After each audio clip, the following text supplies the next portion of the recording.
What if there was a way to keep most children from ever entering the foster care system? We learned in the last episode how easy it is for families to be punished for not being able to afford food, clothing, or rent. That creates a pretense of neglect, when in reality, families are simply caught in an endless cycle of poverty. How do you set out to untangle poverty from neglect? Make changes from within? Or start from scratch? This is Among Us, a podcast from UCLA's Center for the Transformation of Schools that unpacks the often invisibilized experiences of students. On this episode, we'll hear from two powerful guests with differing opinions on how to remedy what is widely agreed to be a very broken system. What both agree on is that right now families feel policed, not supported.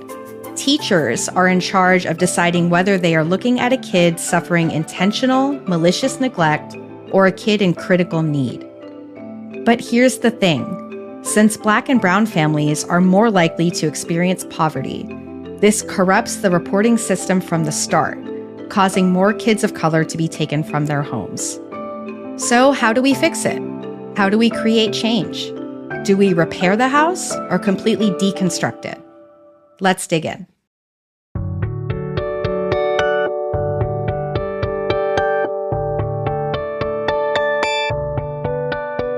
Our first guest today, Professor Dorothy Roberts, is an award-winning author, professor of law and sociology at the University of Pennsylvania, and an expert on the intersection of gender, race, and class in reproduction, bioethics, and child welfare. She explains how the foster care system is a modern form of the slavery-era practice of family separation. It oppresses Black communities through intense surveillance, investigation, and regulation, placing them on a path toward juvenile detention and involvement with the law as an adult. Reform advocates call this the foster care to prison pipeline, and it entangles young people in a carceral web as they enter adulthood that they struggle to free themselves from. Professor Roberts calls for abolishing the system altogether and replacing it with a radically different way of supporting children and families. Her latest book, Torn Apart, is about how the child welfare system destroys Black families and how abolition can build a safer world.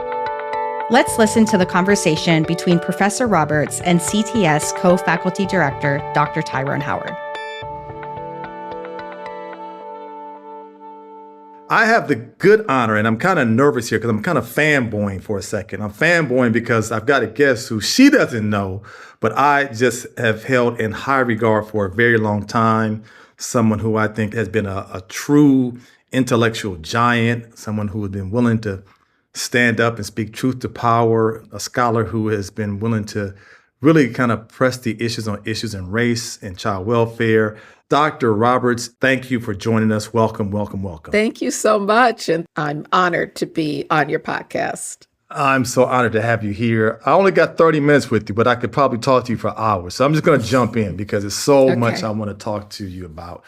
So I want to start with family policing system on one side, but I also want to take you back to when I was a classroom teacher. And I remember my first year as a classroom teacher going through a training, and the training told us that we were mandated reporters. Yes. And that if you suspected abuse or if you suspected neglect, you had to report. Because if you didn't report, we were told, you could lose your credential, you could lose your job, you could also possibly be prosecuted and sent to jail. So imagine this room of first-year teachers, many of whom, where I taught in Compton, California, were Black and brown, and we were told that there are bad parents out there who are doing harm to their children. And if you see anything, you need to report. It's not your job to investigate, but just report. Yes. Help us draw the through line between that messaging that I and countless other folks get in this country, even to this day. Paint the through line between that kind of training, that narrative, that message, to how it links up with the family policing system. Yes. Well, what you're describing is a system of mandated reporting, which applies to just about every profession that has any kind of interaction with children. So teachers, doctors, nurses, social workers, social service providers are all mandated reporters. And They are told, as I'm glad you gave that example of what they're told, that they must report their suspicions, right? Not any proof that children are being maltreated, but just their suspicions of child maltreatment, which, by the way, is not just abuse. Child maltreatment also is mostly neglect, which just means that their parents haven't provided some material need, which is usually because they're unable to. Poverty is a chief factor here. And so by enlisting the very people who should be supporting families to instead turn them in to the authorities, that turns what could be a supportive system of professional people who are trained supposedly to care for children, right, to turning them into now agents for the state to break up families. It really infuriates me when I hear, and I know this is true, that these professionals are told to report their suspicions for a number of reasons. But one is, if you report suspicions, no need for evidence, no need for investigation, no need to reach out to help. That means that your biases, your stereotypes, your racism can come into play. Your bias against impoverished families, against Black families and other families of color can all come into play. And we know they exist. The other is, believe me, wealthy parents do not get reported for harms to their children anywhere near the rate that impoverished and working class parents do, especially if the wealthy parents are white. Right. There's a race, class, gender intersection that's at play here, because we know that Black women, poor working class Black women, are more likely to be seen as being incapable parents or being unsupportive, unloving parents. So that's a whole narrative right there, right? Absolutely. Absolutely. We cannot ignore that. And a recent study found that half of Black children in America, 53% of Black children, will undergo a child welfare investigation before they reach age 18. And the largest group of reporters are teachers. And they're also the ones that are the most likely to have unsubstantiated reports. So these investigations, most of them, are not going to result in anything other than trauma to the family. You have to understand that just having a state agent come into your house to interrogate you and your children, to search every corner of the house, look in the refrigerator, the closets, under the beds, and collect confidential information about you, all under the threat that your children might be taken from you. It's extremely terrorizing, waking up children in the middle of the night and strip searching them to look for signs of abuse. These are really, I call in my book, Torn Apart, I call it terror. It's terrorizing families. And that leaves a lasting trauma on children and their family caregivers. So, Professor Roberts, you're clear. You don't think that this system can be reformed. And there's a big debate, if you want to call it that is happening now. We can fix some would call it child welfare system. You say, no, it's not that. Some won't even call it foster care because there's no care when it comes to Black families. Right. You say you're all about abolition. Tear it down. Say more about that. So I worked on reform for a long time. Before I wrote Torn Apart, which was just published in 2022, 20 years prior, I wrote a book called Shattered Bonds, The Color of Child Welfare, where I called out the racism in the system. And then I worked for 20 years on trying to reform the system. So I have experience with that. And I have come to the conclusion it can't be fixed. It can't be fixed because it's fundamentally an oppressive system. It's based on fundamentally threatening families with taking their children away, taking hundreds of thousands of children away from their families every year, and then blaming parents for harms to children that are actually caused by structural racism, poverty, and other kinds of structural inequities. So it is foundationally an oppressive system. You cannot fix it by fixing it. So it has to be dismantled, and just as importantly and simultaneously, we have to replace it with an approach to keeping children safe, to providing children and families' needs. Yes. This part of this is also ending these ideas that undergird the system that you mentioned before, the idea that Black people don't really love their children, that we don't really have strong family bonds, that our families aren't worth it, that Black children are better off anywhere besides their families. We need to end all of those vicious stereotypes that are rooted in slavery, as well as we work on ending the system and changing our approach. This fundamentally oppressive system that you just described has truly done a number on Black folks, Black families, and Black children more than anybody else. You know the data. I'm here in LA County. Black children are about 7% of the population. They make up about 30% of young people who are in foster care. Your research has shown over the years that the disproportionality exists in places like New York and Chicago and Philadelphia and DC. You pick the city and you're likely to see high rates of disproportionality. Not just likely, I can guarantee you will. Right. You will find it. Or let me just mention the other group are Native Americans or indigenous people who also, out of a history of settler colonialism, using child removal as a weapon of war by the U.S. military, then an official policy of removing Native children, putting them in white-dominated orphanages, getting them adopted into white homes. That is the basis as well of this family policing system. And it's not an accident that Black children and Native children are the most likely to be put in foster care, most likely to spend a long time in foster care, the foster system, better wording for it, and to have their parents' rights terminated. That's not an accident. And so then once young people are in this system, this family policing system, talk about the carceral web and what that is, how life outcomes change dramatically for so many young people who are in this system. That's supposed to be a quote-unquote caring system. Oh, my goodness. Well, as I say in Torn Apart, there's a thin line between the so-called dependency side or the child welfare side of the court and the delinquency side of the court. Sometimes they're right across the hall from each other, and Black children go from one to the other, and they go from being in the foster system to being in the juvenile legal system. And then too many, but a high percentage after they age out of foster care or they were in it and become adults, end up in prison. So there is definitely a pipeline between the foster system, the juvenile delinquency system, and the prison system. And statistics bear this out. And, the defenders of this will say, well, it's because those children were messed up. They don't know how to abide by the law. That's why they end up in these carceral systems. But if you look at the statistics, the facts of it, it's being in the foster system puts you at risk of getting into juvenile delinquency. It puts you at risk of being in the prison system because of all the kinds of, it's all the traumas that you experience in these systems. It's the lack of support you get. It's the conflicts that you're put in. It's the willingness of staff in group homes to call the police on you.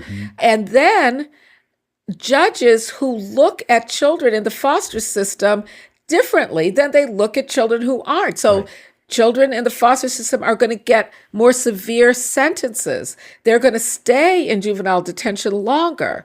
And then there's the problem of runaways, children who run away from the foster system and end up in jail under arrest because the system sends the police after them instead of asking, why were you running? Why was this so-called caring system so terrible that you ran away from it?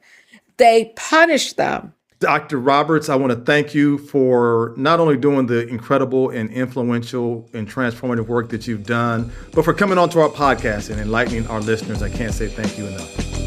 Oh, well, it was my honor and pleasure. Thanks so much for having me on. Professor Roberts just laid out the case for abolition of our existing foster care system. Coming up next, you'll meet Dr. Tamara Hunter, a county leader here in Los Angeles, who shares about a new effort in LA County to reform the current system to be less punitive and more supportive of families. The Center for the Transformation of Schools at UCLA partners with the education ecosystem to change school systems through research, practice, and policy to support more equitable outcomes for historically underserved students. We'd love to keep the conversation going with you. You can reach us at ctschools@ucla.edu. Among Us is sponsored by the Stewart Foundation, a family foundation dedicated to improving life outcomes for young people through education.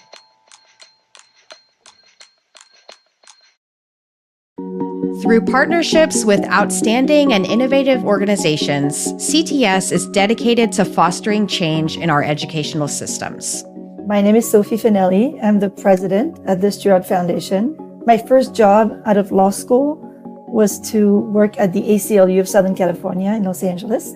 And I right away got assigned to cases around youth. And most of the work that I did became very clear to me how public systems that were supposed to support, heal, and help young people were actually harming them, and accelerated some of the systemic racism that they had experienced. So starting working on housing issues, on transportation, immigration, LGBTQ issues, education issues, and child welfare kept coming up. That was not my specialty, but I kept meeting young people who had been in and out of the system, as they said. Every time the stories kind of resonated and kind of amplified each other about the way they felt more alienated, the lack of support, the lack of opportunities, the constant moves. So my initial encounter with the systems were through working as an advocate at the ACLU of Southern California.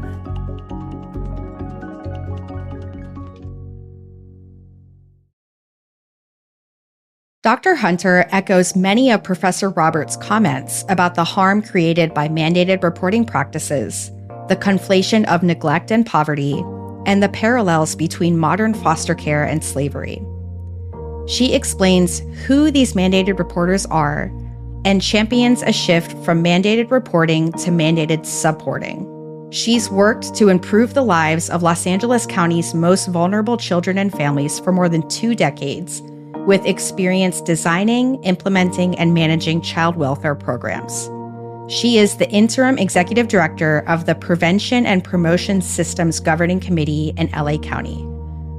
Dr. Hunter and Dr. Howard are old friends, and we're excited to connect on a topic that has driven their work for decades. Dr. Hunter, how are you doing? I'm well, Dr. Howard. It's always great to be with you. Are we better off when it comes to issues around child welfare matters and prevention services than we were, say, 25 years ago? Absolutely. There's tremendous progress in the field. The pendulum swings in the field of child welfare between what we call a child safety paradigm. When we see increased over-reliance on the child welfare system, we see more and more children being placed into foster care. And then the other end of that spectrum is the family well-being phase of child welfare. And that's where we prioritize providing families with the services and supports that they need to stay together and to remain intact. And we, for the last few years, have definitely been in the family preservation, family well-being on that side of the continuum. So things are better. In LA County, we have significantly fewer children placed in foster care, although Black children remain overrepresented in LA County in the child welfare system. I am incredibly heartened to see the groundswell of support for reforming mandated reporting, which is the topic of our time together today. This is huge. It's a tremendous paradigm shift. So I would say that absolutely we are better off than we were 25 years ago. Well said. And I think there's a misnomer that exists in the general public that when many people think about child welfare, or when they think about youth who are in care, there's a tendency to think that those children are there because they have parents who have abused their children. And so therefore they need to be taken away because they're not safe or they're in harm's way. But the data tells us that about 75-80% of children who are in foster care are not there because of abuse, but they're because of neglect. Absolutely. So can you talk about why neglect is important to understand within the context of child welfare? General neglect is the most common reason that children and families are brought into contact with the child welfare system and why children are removed from their homes and placed into foster care. In California, it's very much a black box, general neglect. Everything is included in the category of general neglect, from the proverbial dirty home that we hear about often to substance use disorder. Families who are struggling with substance use disorder issues. Domestic violence is also included in the general neglect allegation. It's really important to note that general neglect is very often conflated with poverty. So we see a lot of kids coming into contact with the child welfare system because of issues of poverty rather than issues of general neglect per se. But it's a really complicated maltreatment category, and it includes a number of different issues that families may struggle with, which doesn't mean that they need to be involved with the system. So here we go. And I'm glad you said that just because you have children and or families suffering from neglect does not mean that they need to be in the system. Absolutely. Tell us what mandated reporting is and who is a mandated reporter in our society, in our communities. In the United States, federal law, it's called the Child Abuse Treatment Act, or CAPTA, and was passed in 1974, requires that every state in the nation, if they'd like to receive federal funding, have state mandatory reporting laws. And mandatory reporting laws require that individuals who are determined to be mandated reporters report known or suspected child abuse or neglect. Most states designate mandated reporters based on occupation of the individual or the sector, and these are generally sectors that come into contact with children. But there are several states that have universal mandated reporting laws. Can you walk us through what that referral process looks like and how it can be harmful for children, especially how it can be harmful potentially for children of color when it comes to that referral process? So first, I want to say that mandated reporting is harmful because the child welfare system itself is a source of profound harm for far too many children and their families. But there is a need for a system that will protect children who are truly victims of abuse and severe neglect. So I want to make that clear. I think when we consider mandated reporting, it's important to view it in the context of the child welfare system as a source of harm, but also in the context of society more broadly. So we have to take in everything that we know about institutional or structural racism and anti-Blackness in particular, everything that we know about the criminalization of poverty and that undisputed evidence about the harms of the foster care system, and note that all of that is embroiled in a policy which gives individuals, just by way of where they happen to work, tremendous responsibility for making extremely consequential decisions that can be life-changing for a family. However, that process is really quite simple, and I think a little too simple for something that matters so much. So organizations that employ mandated reporters are required to provide training, which they do. The training's universally horrible, I might say. And this training is fear-based, it's coercive, it is most often developed by either an organization's insurance carrier or their risk management division. So they receive training that's filtered through a lens of organizational risk aversion rather than being family-centered. So they receive training that directs them and strongly encourages them to report known or reasonably suspected child abuse or neglect. And they are then reminded of the consequences of failing to report. And these include, here in California at least, the threat of losing licensure, the threat of being fined up to $1,000, being convicted of a misdemeanor, or even serving time in jail. But there are no consequences for reporting in a way that is careless, that is thoughtful, or is even malicious. You've been at the forefront here in the state of California of having us make this shift away from mandated reporting to mandated supporting. Talk to us about the difference and why that shift matters. I am a mandated reporter. I don't think that we as mandated reporters think about the psychological consequences that are associated with being touched by the child welfare system and all its might and machinery, an army of attorneys and cops, and to really consider what this must be like for marginalized and disenfranchised Black and brown folks as much as we should. I've heard parents say that it's terrifying and it's a type of trauma that never really goes away.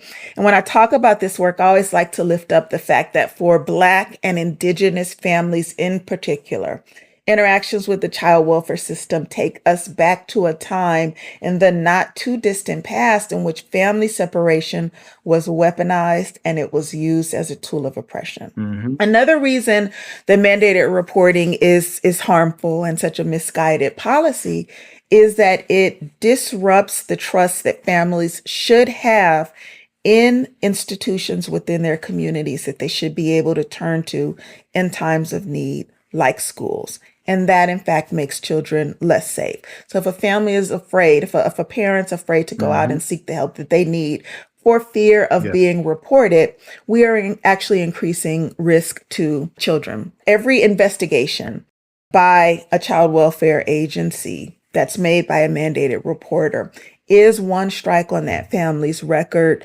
regardless of the outcome. What we hear most often when we engage with mandated reporters is that they are very surprised to learn that those CYA, right, those cover your behind just in case reports are not in fact harmless, that they actually have consequences, even when abuse or neglect is not present in that home.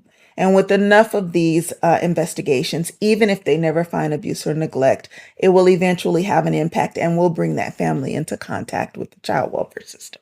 What's important about that, Dr. Hunter, and I'm glad you lifted this up because you've said some things that are heavy, that the child welfare system is unjust and that this mandated reporting policy is harmful. I want to transition to why you think we therefore need to move away from the mandated reporting to something different. We need to embrace new models and new approaches to this. There's no evidence that the current model of mandated reporting is effective in preventing child abuse or neglect, nor treating abuse or neglect that has occurred. We simply cling to this model because it's human nature. There's a large body of evidence on mandated reporting and how it should be reformed that's been largely overlooked by policy and decision makers. So when we talk about a shift to mandated supporting, from reporting to supporting families, this involves unringing the bell, right? And we know how difficult that is to do. It involves undoing decades of conditioning to mandated reporters, which encourage them to knowingly over-report to child welfare and to let them sort it out on the back end. And to do this, we have to dismantle a number of the sort of faulty narratives that hold our current model of mandated reporting in place. If we were to make this shift, what would be different is that, first and foremost, children and families who do not need interventions by the child welfare system, who do not need that level of oversight, would never be touched by this system. Mandated reporters would receive the proper training and the proper support that they need to help them make sound reporting decisions that are accurate and decisions that are just. It's also important to note that in this sort of changed landscape, mandated reporters would feel empowered. They would feel safe enough to be able to make decisions that are in the best interest of children and their families without fearing for their own livelihood. We've created a system that pits the best interests of a mandated reporter against the best interests of a child and their family. So we've created a system that encourages the CYA reporting because there are absolutely no consequences for doing so. There's also data that, again, I think you have introduced me to, that shows that, at least in the education domain, I think it was Casey Family Foundation, showed that about 90% of reports made by school personnel were unsubstantiated when it came to any cases of neglect or abuse. So it means that the reporting that was being done was unfounded. Absolutely. Educators and law enforcement are the top two reporters to Child Protective Services. They alternate between 1 and 2, but it's always educators and law enforcement. And educators are always lowest rates of substantiated allegations of maltreatment. So that means that once an investigator has gone out, they did not find enough evidence to determine that abuse or neglect did occur. And across the board, educators have the lowest rates of substantiated allegations. So then I want to go back to this idea of supporting. So if it's about empowerment and not pitting the best interests of the Yeah. supporter against the best interests of the child and the family, that may mean, and tell me if I'm off on this, for a family who doesn't have food at home, instead of me making a call to say that this child and this family is suffering from general neglect, what does a mandated supporter do differently compared to what the mandated reporter is when it comes to something like basic sustenance such as food insecurities? So in a system that prioritized supporting, mandated reporters would have a third option. So right now it's a binary choice. They either choose to report or not. We have to make available to them a third option of supporting families who are in need, but who do not need child welfare services interventions. And that involves, quite frankly, building pathways that will link a mandated reporter to the services and supports that are in the community in which they work. I think that it is unreasonable of us to expect a mandated reporter, let's say a teacher, a third grade teacher, after a long, hard day of teaching, to then spend hours on the internet searching for referrals for a family in need. I think that this is a responsibility of organizations, and this is a responsibility of systems. We have to build this third option and make it available for mandated reporters. And that's critically important to realizing the vision of this shifted landscape. So this is important for a variety of reasons, which you've lifted up in terms of lack of surveillance, lack of oversight, lack of touches with the child welfare system. What role can communities play in this paradigm shift from mandating reporting to mandated supporting? I think it's important for people to know that transformation of this deeply flawed policy and practice has to happen at three levels: with the individual, at the organizational level, and at the systems level. And this means that everyone can have an impact regardless of their positionality, right? So now we all know that CYA reports, for example, are not harmless, right? So there's a lot that we can do to avoid that practice. Now that we know that it's not harmless, that you don't make a report and everyone moves on if there's no abuse or neglect, that is a source of harm to families. I think at the organizational level, organizations can assess their readiness for this shift, right? They should start by taking a look at their training, their organizational policy and protocol, and take a look at the lens through which it was developed. Who developed your training? Was it your risk management division, or was it your insurance carrier? Right? And what's the focus? Is it family centered, or is it primarily focused on organizational risk aversion? Organizations can also assess the processes that they have in place to help their employees who are mandated reporters make better decisions, right? Do you have a consultation process? Are you using decision support tools? Another really important way that organizations can be a part of this shift is to ensure that they have processes in place that will give their employees this third option that I talked about, right? So do you have relationships with community-based organizations that this third grade teacher can reach out to at the end of the day if she has a family in need? Do you have partnerships with these CBOs?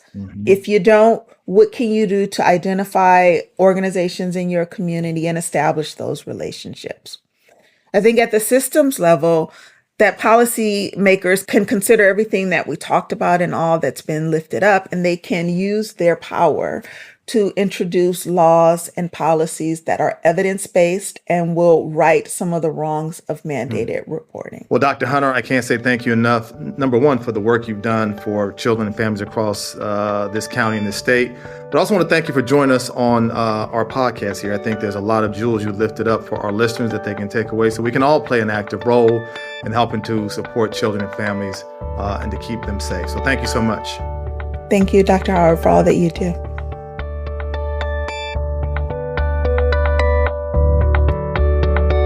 We've now heard from two sides of the argument, one in favor of repairing the existing system, and another that suggests we start over entirely.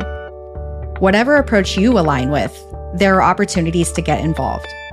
Professor Roberts urges us to join the growing movement to abolish and dismantle the foster care system and build a new system that is more benevolent and supportive.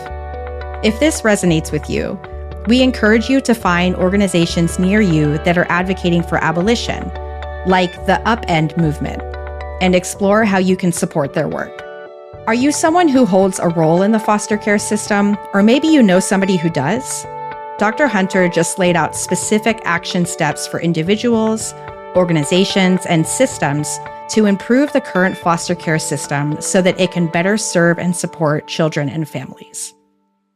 What becomes clear is that either way, we know the system needs a paradigm shift to supporting families' needs rather than punishing them.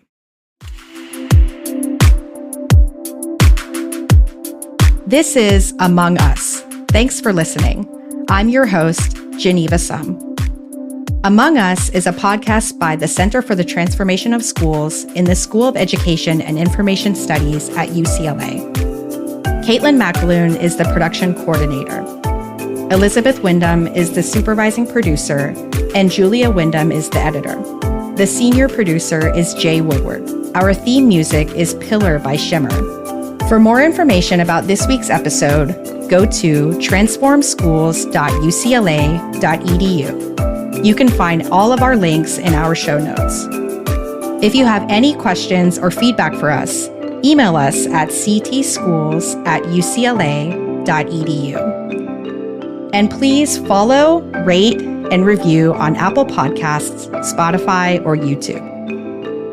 Among Us is produced by Windhaven Productions and Blue Jay Atlantic.